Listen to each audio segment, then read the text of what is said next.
السلام علیکم ورحمۃ اللہ وبرکاتہ۔ عزیز طلباء طالبات، سرپرست حضرات و ناظرین کرام، امید ہے آپ تمام بخیر ہوں گے اور ہمارے پیارے بچے اپنی پڑھائی میں مصروف ہوں گے اور آپ تمامی حضرات ان پر خصوصی توجہ دے رہے ہوں گے۔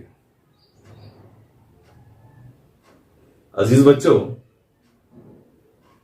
آج ہم جماعت دہم کی اردو درسی کتاب کمار بھارتی میں سبق نمبر 4 سیاہ روشنی، جسے پروین شیر صاحبہ نے تحریر کیا ہے، مطالعہ کریں گے۔ عزیز طلباء و طالبات، سفر کو وسیلہ ظفر کہا گیا ہے، یعنی اس سے فتح و کامرانی حاصل ہوتی ہے۔ جب کوئی شخص اپنے ماحول کو چھوڑ کر دیگر مقامات پر جاتا ہے تو وہاں کے علاقوں، لوگوں،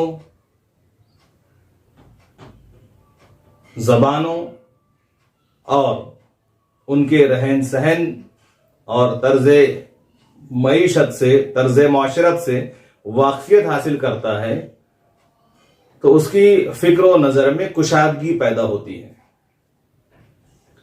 سفر نامہ اردو ادب میں یہ نثری صنف ہے۔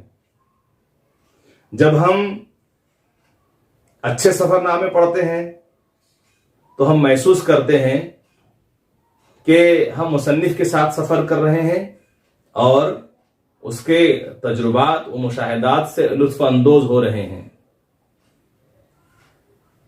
پروین شیر صاحبہ ریاست بہار کے مشہور و معروف شہر پٹنہ میں پیدا ہوئی اور انہوں نے اعلیٰ تعلیم کے لیے بر اعظم شمالی امریکہ کے ملک کینیڈا کا سفر طے کیا اور وہاں اعلیٰ تعلیم سے آراستہ ہوئی۔ فی الحال وہ کینیڈا میں ہی مقیم ہے اور انہیں اس ملک کی شہریت بھی مل گئی ہے۔ پروین شیر صاحبہ مصنفہ کے ساتھ ساتھ شاعرہ بھی ہے اور انہیں فن مصوری میں خوب کمال حاصل ہے۔ فن مصوری کے فن میں انہیں اتنا سراہا گیا ہے کہ بین الاقوامی سطح پر کئی انعامات انہیں ملے ہیں۔ اس کے علاوہ کرچیاں، نہالے دل پر صحاب جیسے اور چہرے گل دھواں دھواں سا ان کے شعری مجموعوں کے نام ہیں۔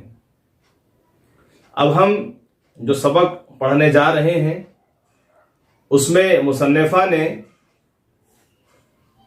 جنوبی افریقہ کے ایک شہر جوہانسبرگ، جہاں پر انہوں نے سفر کیا تھا، اس کے متعلق تحریر کیا ہے۔